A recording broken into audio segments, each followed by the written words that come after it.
Bonjour et bienvenue dans la quotidienne de School TV, l'émission qui vous raconte l'éducation au quotidien. Au sommaire aujourd'hui, comment vont les jeunes? Sont-ils aussi mal dans leur basket qu'on le dit? Sont-ils défavorisés par rapport à leurs aînés? On va poser toutes ces questions et bien d'autres à Ania Durovic, elle est l'invitée du Grand Oral. L'Anti-Sèche de Guillaume Buan, l'Anti-Sèche, vous le savez, c'est la façon dont l'actualité résonne dans les programmes. Programme de sciences, aujourd'hui on revient sur le parcours de la physicienne et chimiste Marie Curie, dont le bureau laboratoire historique a été classé monument historique précisément. Rendez-vous enfin avec Amélie Paris, retour dans les années collège sur les aventures du youtubeur star Inox Tag. Après avoir escaladé l'Everest, il sort un manga intitulé Instinct. Jusqu'où s'arrêtera-t-il? La quotidienne de School TV, c'est maintenant, c'est parti. Grand Oral.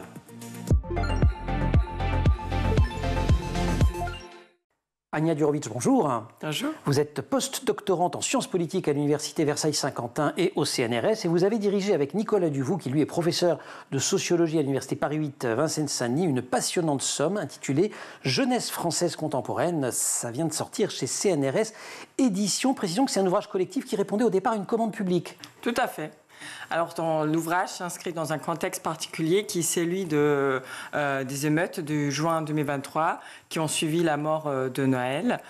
Et donc, la ministre de Recherche de l'Enseignement supérieur a confié une mission de recherche au CNRS à l'époque qui consistait à apporter un éclairage scientifique sur un certain nombre d'enjeux qui concernent les jeunesses, comme la santé mentale, l'éducation, l'insertion professionnelle et sociale, aussi question de discrimination. Et donc, nous avons fait une radiographie, si vous voulez, de tous ces sujets et de mettre ensemble un condensé c'est un état des savoirs. Exactement, des savoirs stabilisés, voilà, et solides, qui existent aujourd'hui en sciences sociales et humaines. Donc, on parle de disciplines comme psychologie, les sciences de l'éducation. Sociologie, évidemment. Sociologie, évidemment, sciences politiques, mais aussi l'histoire aussi. Voilà. Alors, on ne l'a pas forcément entendu quand je l'ai dit, même si on a vu la couverture du livre, Jeunesse française contemporaine, il faut le lire au pluriel. Et évidemment, c'est un choix qui n'est pas innocent, c'est même un choix qui parcourt absolument tout le livre. Il y a des jeunesses, les fractures sont extrêmement nombreuses. Je veux bien qu'on commence par des fractures dont on ne parle pas forcément le plus souvent. On parle souvent entre jeunesse urbaine, jeunesse rurale, mais par exemple, au sein de la ruralité, vous dites il y a ruralité et ruralité. Tout à fait. Donc, ce qu'on entend moins souvent, c'est que la ruralité elle-même polarisée entre des campagnes en déclin, où on trouve une jeunesse plus populaire, qui a plus de difficultés à s'insérer sur le marché du travail, qui est aussi plus éloignée des études. Et de l'autre côté, on a des campagnes dynamiques où les jeunesses ont moins de problèmes. De manière générale, on peut dire que dans les deux cas, qu'il y a un avantage de la jeunesse rurale par rapport à une jeunesse plus urbaine, par exemple, et le réseau local. Donc, malgré les difficultés d'insérer le marché du travail, ces jeunes-là peuvent se baser sur un réseau local Le réseau local sont des liens autour de soi, à la fois de sociabilité, mais également des liens qui peuvent se transformer en atouts professionnels. Exactement. Ouais. Et qui peut parfois leur aider à s'insérer dans le marché du travail. C'est ça, sachant que quand on rentre dans les détails, parfois tout ça est plus compliqué. On parlait également récemment du cas d'établissement dans l'Est de la France sur cette antenne avec des jeunes d'immigration différentes, et notamment l'immigration turque, où il y avait des réseaux de sociabilité très forts, ils trouvaient du boulot, et d'autres qui venaient avoir d'autres voies d'immigration et qui ont été victimes. Donc en fait, on voit bien que tout est extraordinairement fragmenté. Il y a une autre jeunesse différente dont on parle très peu, c'est la jeunesse ultramarine. Enfin, on en parle quand elle se révolte, et on ne comprend pas pourquoi elle se révolte. Mais en fait, si on vous lit, elle a toutes les raisons. Oui, parce qu'elle cumule les difficultés. D'une part, déjà dans leur situation de départ, en fait, ils ont peu de perspectives pour justement leur carrière professionnelle. Elles font face à une immigration de la part du territoire. Et en même temps, lorsqu'ils et elles arrivent en région parisienne, donc en Île-de-France, ils font souvent face à des discriminations qui ensuite ont évidemment aussi des répercussions sur leur manière de se trouver et de s'insérer dans la vie sociale dans la métropole. Mais il y a quelque chose de terrible qu'on retrouve, alors pas seulement dans vos travaux, mais notamment dans vos travaux, de cumulatif dans ces discriminations et de cumulatif dans ces inégalités. Les QPV, les quartiers prioritaires de la ville, vous leur dédiez carrément une partie entière, alors c'est logique étant donné la commande initiale, situation très très dure. Exactement. Donc là, on peut clairement dire que les jeunes vivant dans ces quartiers cumulent encore davantage les difficultés, puisqu'ils sont souvent dans des filières, on va dire, moins sélectives. On a plus souvent le phénomène du décrochage scolaire, donc des jeunes qui finissent sans diplôme à l'école. Et on sait qu'aujourd'hui, c'est un énorme handicap sur le marché du travail de ne pas avoir de diplôme. Avec quelque chose qui fait écho au drame de Nanterre, qui est leur très mauvaise relation avec la police. En fait, ce sont des confrontations. Vous dites que la plupart des émeutes éclatent après des contrôles d'identité jugés injustes et qui dérapent. On est en plein dans l'affaire Naël. Oui. Et donc là, on a vraiment regardé tous les travaux qui existent depuis des décennies en France et qui montrent vraiment avec une extrême rigidité à quel point le schéma est toujours le même. C'est-à-dire qu'il y a le problème des contrôles d'identité qui est beaucoup plus, on va dire, utilisé en France que dans d'autres pays. Par exemple, en Allemagne, il y a des chercheurs qui ont fait une comparaison France-Allemagne et qui montrent que c'est beaucoup plus utilisé en France et qu'en plus, souvent, ces contrôles d'identité sont perçus comme discriminatoires, ce qui ensuite alimente des ressentiments, des colères. Et donc, même si ces contrôles d'identité se passent de façon, on va dire, dans un cadre plutôt cordial, les jeunes sont insatisfaits par le fait qu'ils n'ont pas vraiment de réponse à leur question: pourquoi c'est moi, pourquoi c'est pas quelqu'un d'autre. Et donc, ça contribue à une situation de, on va dire, de pression, de tension permanente entre, d'un côté, les forces de l'ordre et les jeunes. Ils n'ont pas vraiment de réponse, ils s'en fabriquent une. Oui. En disant que c'est du contrôle au faciès et que c'est quand même ce à quoi ils ressemblent et l'endroit où ils habitent qui font qu'ils sont contrôlés. Dans toutes ces inégalités, il y en a encore d'autres. Alors, il y a les inégalités sur le maintien au domicile. Alors, on est jeune un peu plus longtemps qu'on l'était dans les années 60, parce que tout le monde, en tout cas une écrasante majorité des jeunes va au moins jusqu'au baccalauréat, voire dans les études supérieures. Mais on peut se retrouver aussi plus longtemps à la maison, et là il y a une grande différence entre le maintien choisi et le maintien subi. Absolument. Donc là, c'est vraiment très important, comme vous l'avez dit, ce qu'on fait tout au long dans l'ouvrage, de distinguer entre différentes parties de la jeunesse. Et effectivement, il y a une jeunesse qui choisit de faire des études plus longtemps, de prendre le temps, de faire une année de stage, une année à l'étranger, pour se trouver, pour savoir ce qu'ils veulent faire par la suite. Et puis, il y a ces jeunes qui ont vraiment du mal à trouver un emploi, de s'insérer dans la vie professionnelle, mais aussi de rester de façon continue dans l'emploi. Ça, c'est vraiment un phénomène nouveau, on peut dire de manière structurelle des sociétés globales du Nord, mais qui, on peut dire, pose un vrai problème pour les jeunes, puisque pour avoir un logement, il faut un emploi stable. Et donc, à partir du moment qu'on perd son emploi, on perd souvent son emploi. Si, de l'autre côté, on n'a pas une famille qui peut soutenir ces jeunes-là, donc c'est un cercle. Et donc, on revient à la maison. On va être obligé de revivre à la maison et de éternellement rester un peu dans cette transition entre la jeunesse et l'âge d'adulte. Ania Durovic, qui a dirigé avec Nicolas Duvaux Jeunesse française contemporaine, c'est chez CNRS Éditions. Vous venez de parler de l'Allemagne, vous venez de faire référence aux grands pays industrialisés. Juste après l'anti-sèche, je vous poserai la question un petit peu, parce que ça revient souvent, la situation de la France par rapport à tous ces pays. Mais pour l'heure, c'est l'anti-sèche. On parle de Marie Curie avec Guillaume Buan.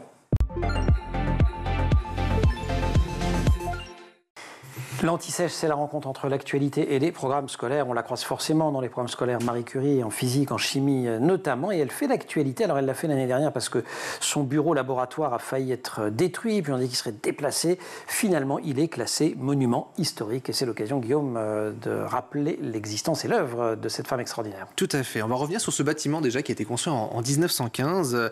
Un édifice en fait qui accueillait donc un laboratoire de recherche autour du radium.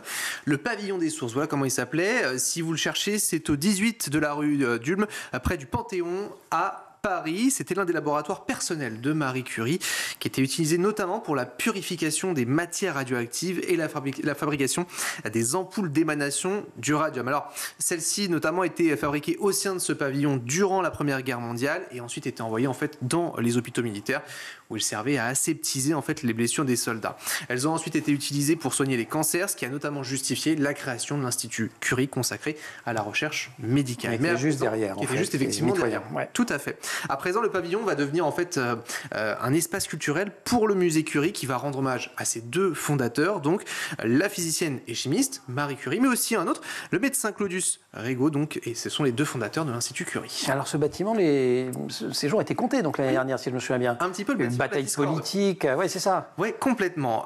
Puisqu'en fait, on avait d'un côté une démolition qui était initialement prévue. À la place devait voir notamment le jour un centre de lutte contre le cancer porté par l'Institut Curie.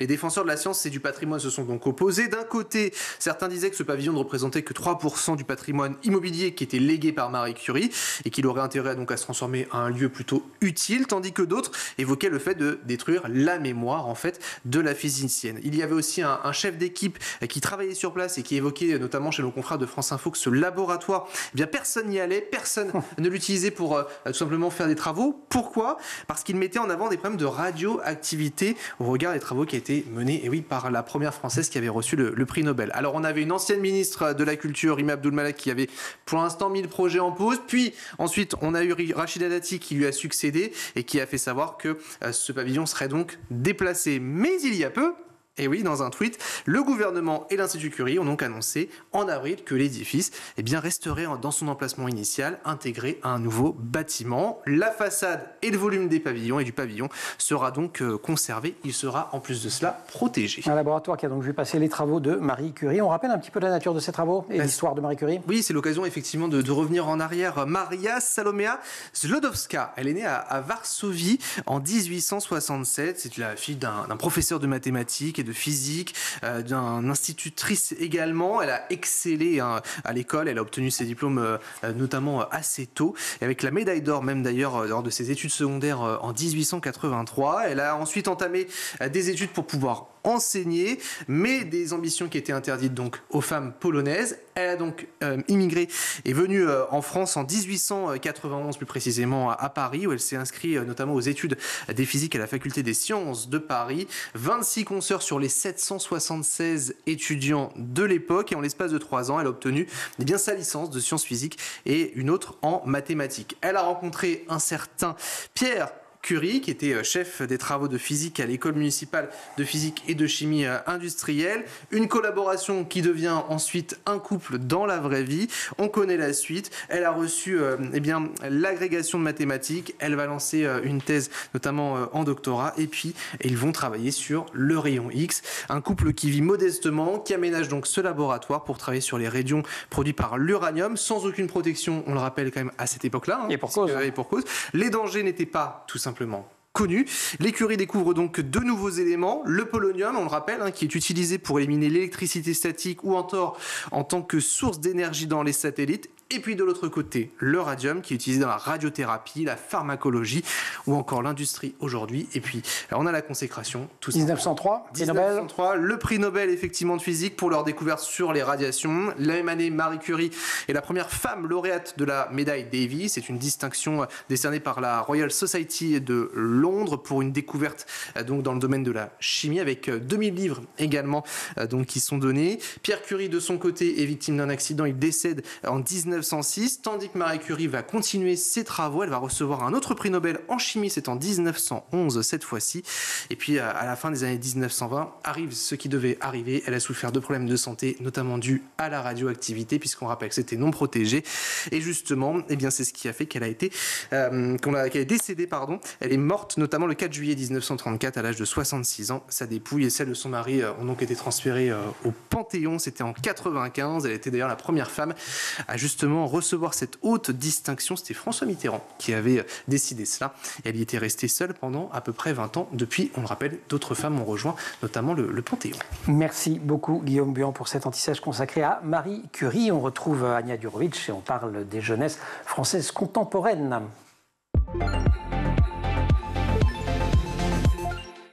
Anja Đurović, la France, souvent distinguée dans ce livre en disant, ben voilà, dans tous les pays industriels, on constate les mêmes phénomènes sur la jeunesse, mais c'est un peu plus grave chez nous, voire beaucoup plus grave. Pourquoi ?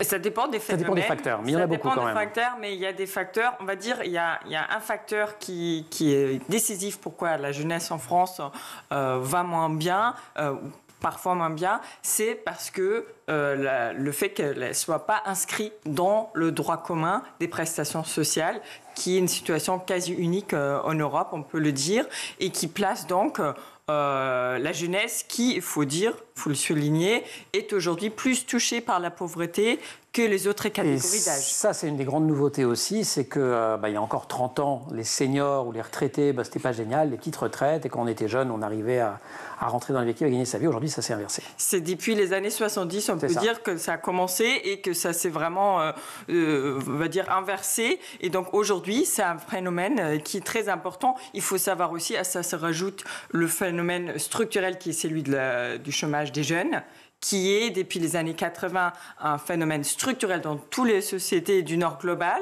Mais très marqué en France. Exactement, et qui est là, encore une fois, donc on parle d'un taux de chômage qui est toujours supérieur à 15%, souvent même à 20%, en fonction des périodes économiques. Et donc, étant donné que la jeunesse est très mal protégée, que ce sont finalement des mineurs sociaux, en tant qu'elles n'ont pas 25 ans, elles sont plus touchées en plein fait par ces phénomènes-là. Ce fameux gap entre 18 et 25 ans, on n'est plus du tout aidé. Et alors c'est encore là redoublé pour la jeunesse en situation de grande précarité, avec l'ASE, l'aide sociale à l'enfance, qui s'arrête à 18 ans. Alors il y a des possibilités de placement jusqu'à 21 ans, mais c'est compliqué. Et ils sont vraiment complètement abandonnés. On commence tout juste, Anja Đurović, à mesurer l'impact du Covid. On en parle régulièrement sur ce plateau en disant les jeunes ont beaucoup souffert, leur santé mentale. Vous montrez qu'il y a eu un impact quand même important.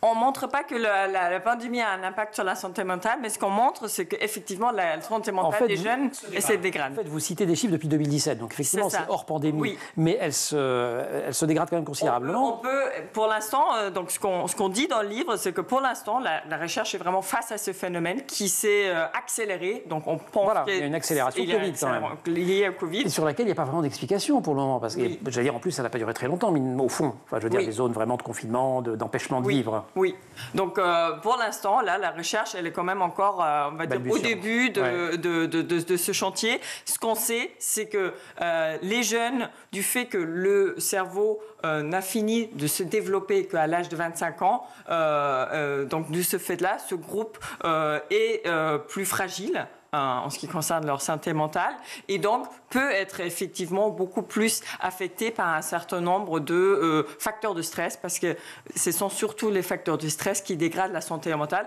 et là, il y en a eu quand même pas mal. Alors justement, on parle souvent de l'éco-anxiété, mais vous le rappelez, crise sanitaire, crise militaire, crise démocratique, crise écologique, je l'ai dit, crise économique, c'est quand même une génération qui en prend plein les gencives par rapport aux générations d'avant. Tout à fait, et puis ça, on peut rajouter le fait que la pandémie, elle a, pour certains, augmenté l'isolement, le fait qu'ils sont plus seuls, et on peut aussi ajouter le fait que les violences au sein intrafamiliales ont également explosé pendant la pandémie ou pendant les périodes de confinement, et on sait également que c'est surtout la santé mentale des jeunes filles qui est davantage touchée que celle des jeunes garçons. Anja Đurović, on va quand même essayer de trouver 2-3 bonnes nouvelles dans les points plus encourageants. Alors dans les points très décourageants, en tout cas pour les gens de ma génération, il y a le taux d'abstention des jeunes qui est massif quasiment à toutes les élections. Mais vous racontez, alors c'est entre autres les travaux de Vincent Tibéri, mais pas seulement, que non, on ne s'affole pas complètement. C'est pas parce qu'ils ne votent pas, ou en tout cas pas du tout comme leurs aînés, que pour autant ils sont désengagés. Il y a malgré tout une énergie, une volonté d'engagement de la jeunesse, des jeunesses. Oui, tout à fait. Ce que montrent les travaux de Vincent Tibéri et d'autres, c'est justement que c'est un vote intermittent. Ça veut dire que justement les jeunes ou les jeunesses ne s'abstiennent pas de façon systématique, mais plutôt dès lors qu'ils trouvent que voilà, il y a un enjeu. On l'a vu pendant les législatives en 2024, il y a eu quand même un sursaut de mobilisation du côté des jeunes. Donc ça montre quand même que ce n'est pas une constante, mais au-delà du vote, ce que montrent aussi les recherches, c'est que les jeunes sont beaucoup engagés dans le secteur associatif, dans d'autres formes de participation, puisqu'il n'y a pas que le vote, il n'y a pas que les partis politiques. Sauf que, et je me tire une balle dans le pied en le disant, mais on va retrouver l'idée des jeunesses. L'engagement n'est pas le même selon qu'on on fait partie de la jeunesse diplômée, urbaine, éduquée, et d'une jeunesse beaucoup plus précarisée qui a pour préoccupation première tout simplement de se loger, de manger, et qu'on retrouve moins dans tous ces mouvements-là. Tout à fait. Les inégalités se prolongent là aussi. Tout à fait. Et peut-être un autre résultat qu'on souligne dans cet ouvrage, c'est qu'on parle souvent de la génération du climat, mais on oublie là aussi de dire que la génération du climat et ceux qui s'engagent dans les mouvements, voilà, on va dire, de lutte contre ou pour plus de mesures contre le dérèglement climatique, c'est surtout une jeunesse urbaine et très diplômée. Donc on retrouve nos jeunesses au pluriel. C'est un ouvrage de recherche, c'est évidemment pas un programme politique, mais si on devait tirer quelques fils quand même, alors on en a un premier que vous avez commencé à tirer typiquement sur les droits sociaux, le fait que la jeunesse française, entre 18 ans, où elle sort de tous les programmes d'aide qui sont destinés aux mineurs, et avant 25, où commence à s'ouvrir un certain nombre de droits sociaux pour les personnes adultes, il y a un gap considérable, mais en dehors de ça, qu'est-ce qu'on pourrait imaginer, qu'est-ce qui pourrait essayer de combler ce gap extraordinaire entre toutes ces jeunesses? Oui, donc quand même, il faudrait vraiment dire ce revenu minimum pour le jeune, ça serait vraiment important parce que ça permettrait de lutter contre la pauvreté des jeunes, ça permettrait de leur donner plus d'autonomie, d'éviter cette espèce de prolongement de la jeunesse éternellement, les jeunes qui peuvent pas partir du foyer parental et leur donne aussi une reconnaissance de leur statut adulte. Ils ont le droit de voter, mais il reste des mineurs sociaux, donc il y a un petit clivage là. Ensuite, une autre, si on veut dire, une autre conclusion de cet ouvrage, c'est qu'il manque peut-être un peu de récit positif du côté de l'offre politique, c'est-à-dire il faut aussi, on vit dans un temps qui n'est pas forcément facile, ou pas forcément, on va dire, l'avenir semble pas forcément rose, où il est aussi important justement de donner aux jeunes des raisons de se projeter dans le futur, de rester optimistes. Et je pense que là, il y a une responsabilité du côté voilà, des acteurs politiques, des partis politiques, mais aussi des associations à justement soutenir cela. Ce qu'on voit aussi du côté positif, c'est que cette jeunesse-là, d'après les dernières enquêtes, valorise de plus en plus la solidarité. C'est-à-dire cet effet de multicrise a quand même un effet sur le sens du collectif et que finalement on se rend compte qu'on a besoin du collectif pour surmonter un certain nombre de crises. Quelques pépites d'espoir, quelques traces d'espoir dans un bouquin qui en laisse quand même pas des masses. Jeunesse française contemporaine, c'est chez CNRS Éditions. Vous l'avez coordonné avec Nicolas Duvaux et on retrouve, il y a toute la liste des contributeurs et des contributrices à la fin. On en a cité quelques-uns comme Tom Chevalier ou Vincent Tibéry, mais il y en a plein d'autres. En fait, le banc et l'arrière-banc en fait, de chercheurs de plein de disciplines qui s'intéressent à la jeunesse. On vous en conseille vivement la lecture. Anya, si vous voulez bien, vous restez avec nous. On va parler d'un autre jeune. Alors lui, il envoie du message positif. En veux-tu, en voilà. Je ne sais pas si vous le connaissez bien. Moi, je ne le connais pas. C'est plus ma génération. C'est Inox Tag. Mais vous allez voir, heureusement, on a Amélie Paris qui le connaît bien. Amélie Paris, bonjour. Bonjour. Vous nous racontez chaque semaine des années collège à partir de votre poste d'observation, qui est ce CDI extraordinaire du collège Maurice Futrio à Paris dans le 18e. C'est en REP. Un collège avec un jardin, je me suis laissé dire. Et puis il y a même des canapés. Enfin, c'est formidable.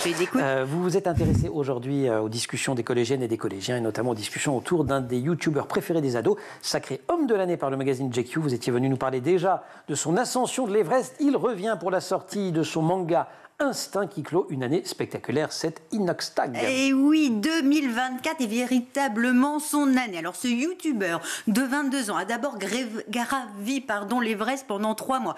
Il a ensuite fait un film documentaire intitulé Kaizen, sorti en septembre dernier, qui a fait 340 000 spectateurs en salle. Ça, c'est rien.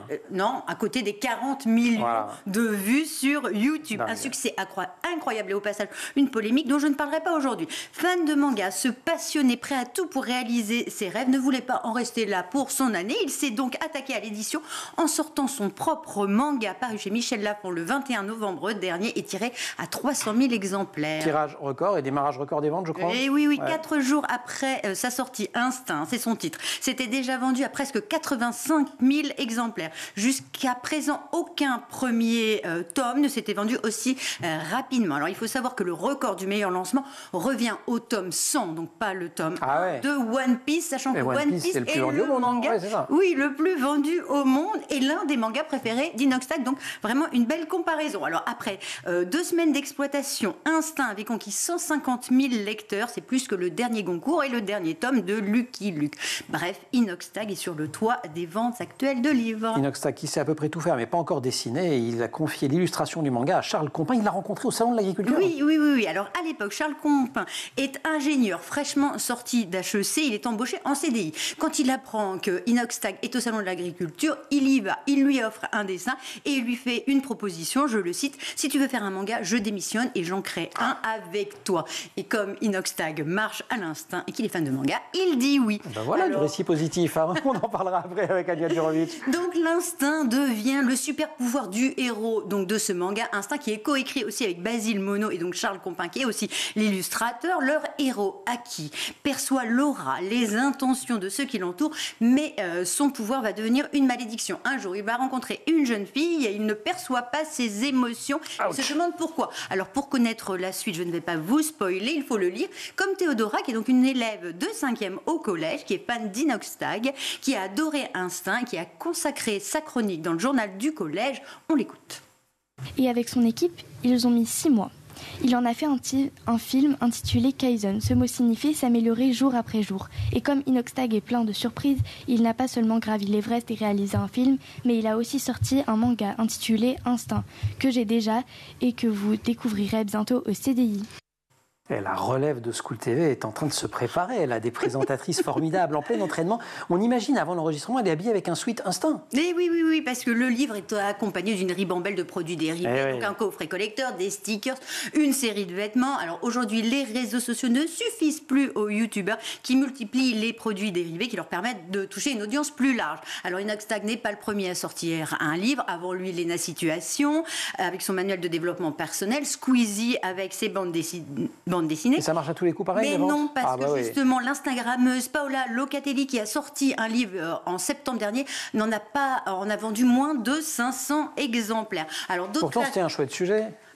Oui, mais bon, pour il a fait un démarrage. Être jeune et contribuer à un monde meilleur. Oui, mais le démarrage a été moins fort que celui d'Inoxtag. D'autres créateurs de contenu lancent leurs affaires, comme Michou et son restaurant, Enjoy Phoenix et sa ligne de vêtements. L'objectif pour eux est d'échapper à la dépendance des plateformes et de ses revenus publicitaires et diversifier leurs sources de revenus. En gros, de ne pas mettre tous leurs œufs dans le même panier. Ce qu'on appelait de mon temps une gestion de bon père de famille. Enfin, c'est un petit peu patriarcal comme formulation. Bon, on va dire une gestion prudente. Ils ont raison de faire comme ça, en tout cas. C'est ce qu'a fait Inoxtag d'ailleurs en sortant ce manga juste avant Noël. Et oui, puisque les ventes de livres connaissent cette année une croissance de plus de 31% à l'approche des fêtes. Et on imagine que le manga d'Inoxtag et de ses copains, qui est donc au sommet des ventes, se retrouvera au pied de nombreux sapins. Merci beaucoup, Amélie. Ania Djurovic, je vous disais, il faut des récits positifs pour la jeunesse. Là, il y en a, en veux-tu en voilà quand même des récits positifs. Tout à fait. Ils échappent un peu au champ de la recherche encore, tout ce qui est réseaux sociaux, etc. Non, vous voyez tout ça.